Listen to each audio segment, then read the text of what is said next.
Eu faço parte da primeira geração de humanos que precisou refletir sobre que planeta nós deixaríamos para os nossos filhos e para os nossos netos.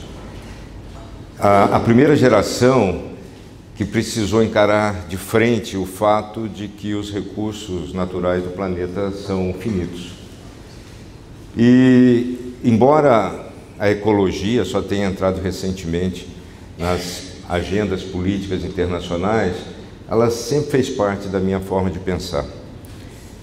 E hoje, responsável por 2 gerações de descendentes, eu queria compartilhar aqui com vocês um importante recorte dessa questão, que é como a genética e o nosso próprio comportamento podem influenciar na sustentabilidade global.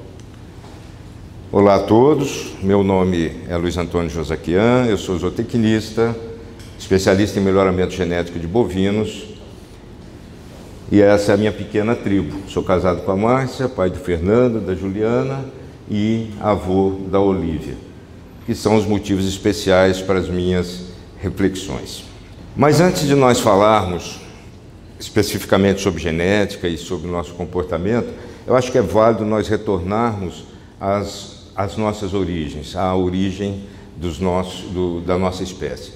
O Homo sapiens, a nossa espécie, surgiu há aproximadamente 250 mil anos e desde que os nossos ancestrais desceram das árvores e começaram a caminhar eretos, observando e manipulando o mundo, ao seu redor, nós iniciamos uma marcha evolutiva que nos transformaria na espécie que dominaria o mundo, tanto no bom quanto no mau sentido.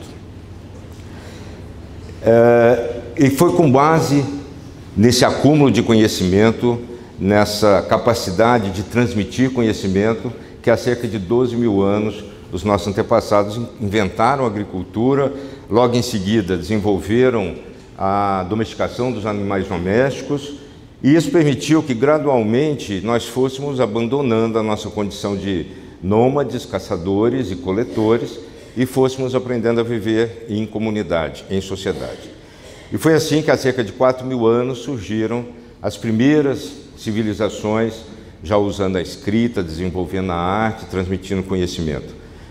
Obviamente que essas primeiras civilizações viviam de uma forma bastante rudimentar. Era a partir da luz solar que as plantas cresciam, nós comíamos as plantas, os animais pastavam, nós comíamos os animais, de forma que era a própria natureza que regia o ritmo do planeta. Mas isso era só o início, da nossa trajetória, nesse planeta. Vamos dar um salto nessa história, e já no século I, no ano 1 depois de Cristo, nós éramos 150 milhões de pessoas no planeta. E foram necessários 3 séculos e meio para esse número dobrar. E nós seguimos nessa marcha. E aí a gente vai dar um salto na nossa história, vamos lá para meados do século XVIII, quando ocorre a chamada Revolução Industrial.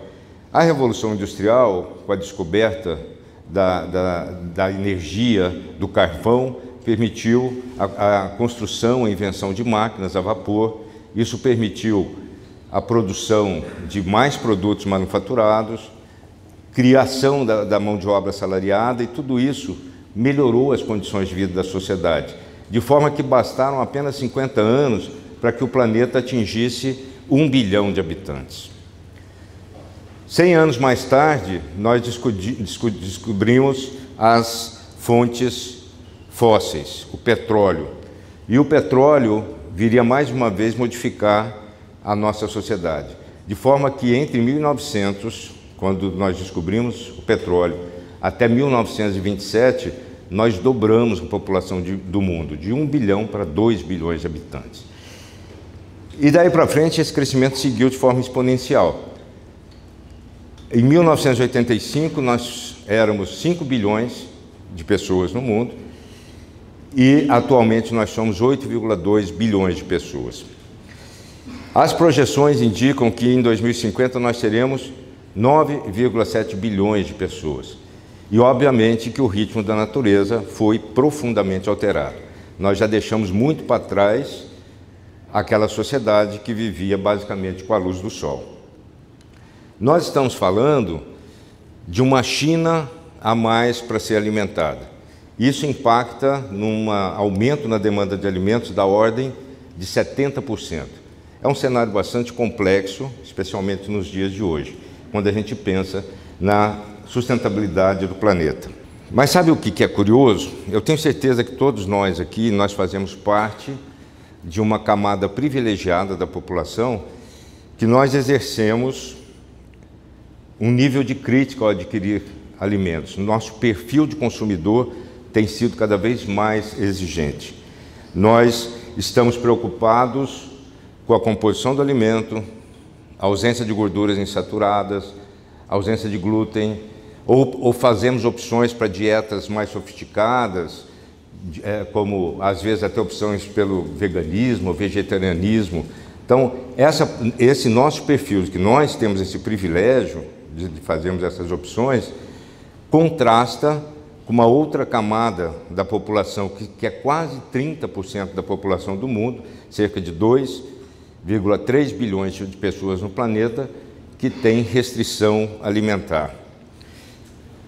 E nós estamos falando de 731 milhões de pessoas no mundo, segundo a ONU, em 2023, não tinham acesso à alimentação. Se nós somarmos todos os níveis de restrição alimentar, são 2,3 bilhões de pessoas. É um cenário sombrio, difícil, e que nós temos que buscar soluções que sejam economicamente viáveis, socialmente justas e ambientalmente corretas.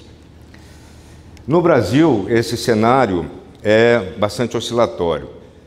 Em 2014, o Brasil saiu do chamado Mapa da Fome da ONU, infelizmente retornou em 2022, quando foram computados 33,1 milhões de pessoas no Brasil com restrição alimentar. Isso em 2022. Em 2023, felizmente esse número reduziu, embora ainda seja um número muito alarmante, 8,7 milhões de pessoas.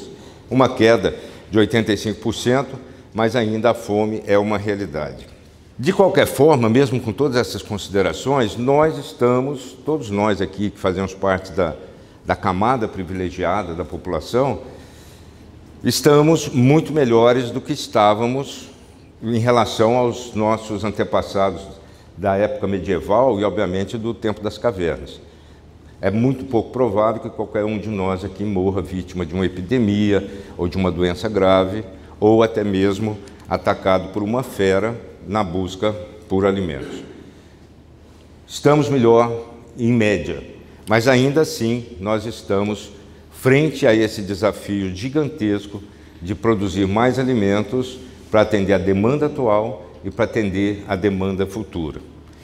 E nesse desafio que nós temos, na verdade, nós temos o desafio adicional de produzir mais alimentos consumindo menos terra, menos água, menos energia e causando menos impacto ambiental. Parece uma equação insolúvel. Como é que nós vamos fazer isso, né? E dentro dessa questão do impacto ambiental, eu gostaria de chamar a atenção para a questão do tão falado e discutido efeito estufa, que tem sido discutido nos fóruns de discussão das mudanças climáticas. E aí é importante a gente entender primeiro o que é o efeito estufa, né? O efeito estufa resulta de uma camada de gases que envolve o nosso planeta e ele tem a função de controlar a absorção e a perda de calor do nosso planeta. Na ausência do efeito estufa, o nosso planeta seria gelado, seria em torno de menos 18, menos 20 graus, e possivelmente nós não conheceríamos as formas de vida tais quais elas existem hoje na ausência do efeito estufa. O problema que tem sido discutido hoje é que nós estamos ultrapassando os limites sustentáveis dessa condição de perda e absorção de calor. O efeito estufa ele resulta de vários gases, entre eles o dióxido de carbono, o mais conhecido, óxido nitroso, o próprio vapor de água e o metano. E aqui eu gostaria de fazer o recorte sobre o metano, que está associado à produção de alimentos vindo de uma classe de animais que são os ruminantes. Entre eles os ovinos, camelos, lhamas, alpacas, caprinos, búfalos, bisões e as vacas. O setor de bovinos é responsável em estimados 22% da emissão de metano. Esse metano ele resulta da digestão dos ruminantes de fibras brutas, como o capim. Os ruminantes têm a incrível capacidade de transformar capim em carne e leite. Só que eles não fazem isso diretamente, eles usam uma população de micro-organismos para fazer isso no rumen. E no rumen é produzido o chamado gás metano, que de forma midiática ficou conhecido como o pum das vacas, e na verdade não é o pum das vacas, ele é perdido, expelido através da eructação, do arroto, né, dos bovinos, dos ruminantes. É possível continuar produzindo carne e leite, que são essenciais para a nossa nutrição, de forma a provocar menos impacto? Com certeza é, né? E uma das coisas que nós podemos usar, eu não sei se vocês sabem, é a genética. A genética, essa molécula incrível, né, que conecta todos os seres vivos, desde uma bactéria, um fungo, até um elefante, uma baleia passando por nós, essa universalidade dessa molécula, ela permite com que a gente trabalhe modulando os seus efeitos, e ela tem um aspecto que é muito importante: os efeitos genéticos que nós obtemos, eles são permanentes e acumulativos, ou seja, o que a gente obtém numa geração, eu consigo transmitir para gerações seguintes de forma acumulativa. E é possível fazer isso? É possível, só que isso demanda tempo e sistematização. Para mostrar um pouco, né, dessa realidade da genética, né, ela funcionando, tem aqui alguns resultados de um estudo conduzido nos Estados Unidos com vacas holandesas produtoras de leite. O que os autores fizeram? Eles pegaram as vacas, o perfil metabólico das vacas de 1944 e compararam com 60 anos depois, após melhoramento genético. Em 1944, 1 quilo de leite custava 15,3 megajoules de energia metabolizável para ser produzido. Depois, com o melhoramento genético, em 2007, o custo energético de produção de leite cai pela metade, para 7,1 megajoules de energia. Lembrando mais uma vez a importância da genética aqui como sendo acumulativa e permanente. Esses mesmos autores simularam, vejam que interessante, se pegássemos as vacas de 2007 para produzir a mesma coisa que foi produzida em 1944, qual seria o custo ambiental desse processo? E aí eles encontraram que essa produção, ela usaria muito menos a parte de alimentação, muito menos a parte de água, usaria 35% da água, usaria apenas 10% da terra, os dejetos que seriam produzidos seriam reduzidos a 24%, e a cadeia de produção como um todo teria uma redução de 37% nos gases de efeito estufa. No Brasil, eu acho interessante a gente lembrar que nós temos uma condição privilegiada.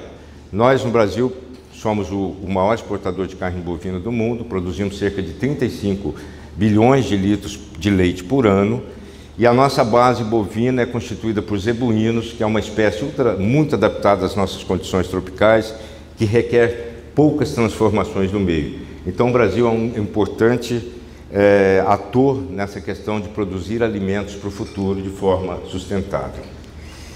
Agora eu gostaria de trazer outro aspecto para vocês, uma outra perspectiva. Essa pesquisa que eu vou mostrar para vocês foi desenvolvida por uma equipe de cientistas suecos da Universidade de Uppsala, e eles fizeram uma abordagem diferente. Eles olharam quanto custa produzir determinadas bebidas de consumo humano e o valor dela relativo em relação ao valor nutricional, considerando 21 nutrientes essenciais para a nossa nutrição. Então, quanto custa produzir um determinado produto em termos ambientais e o quanto ele vale para nós enquanto alimento. Eles avaliaram diversas bebidas, entre elas os refrigerantes, a cerveja, o vinho, suco de laranja e o leite. E os resultados são bem interessantes e nos convidam a refletir. Por exemplo, para o refrigerante, cuja densidade nutricional é 0, não significa nada em termos de nutrição para nós, e é um agente poluente na sua cadeia, desde a matéria-prima, passando pela transformação, manufatura, industrialização, transporte e consumo, ele tem um índice relativo 0, ou seja, a sua densidade nutricional não compensa o seu custo de produção. A mesma coisa para a nossa querida cerveja. Também sua densidade nutricional muito baixa e o seu custo de impacto ambiental alto, né, com 101 gramas de dióxido de carbono emitido por quilo de produto produzido. Para o vinho, a mesma coisa, um índice ligeiramente superior, mas praticamente 0, e com um poder de produção de gases de efeito estufa maior, da ordem de 250 gramas por quilo de produto. Quando a gente olha para o suco de laranja, obviamente que a alta densidade nutricional compensa o seu impacto ambiental, da ordem de 61 gramas, então ele já tem um índice da ordem de 0,28. E o leite, né, com a densidade, um dos alimentos referência em termos de densidade nutricional, e com uma capacidade de poluente de 99 gramas por quilo, apresentou o melhor índice relativo entre custo de produção ambiental e valor nutricional. E aí eu gostaria de convidá-los, né, a uma reflexão, né, quanto de nós estamos preparados ou estamos prontos para mudar os nossos hábitos, abrir mão das nossas preferências pessoais em prol da sustentabilidade global. É um desafio, né, que nós temos. A genética, ela demora um tempo para acontecer, ela pode ser uma solução, mas talvez nós sejamos chamados a mudar o nosso comportamento mais rápido do que a genética pode dar resposta. Então eu pergunto para vocês, o que vai ser da próxima vez, né? Vai ser cerveja ou leite? É uma decisão difícil, nós vamos ter que nos habituar a tomar esse tipo de decisão. E aí eu estava pensando que o Brasil vai sediar agora no final do ano a COP30, né, que é o mais importante fórum técnico, científico e político de discussão das mudanças climáticas. E não seria interessante se o governo brasileiro oferecesse às dezenas de comitivas internacionais que vão estar aqui presentes, em todos os almoços, jantares e happy hours, só suco de laranja e leite, nada de cerveja, nada de vinho, né? Talvez seja um momento interessante para a gente medir qual que é a real distância que existe entre as nossas narrativas ideológicas e o nosso real compromisso com a sustentabilidade do planeta. Pensem nisso. Muito obrigado.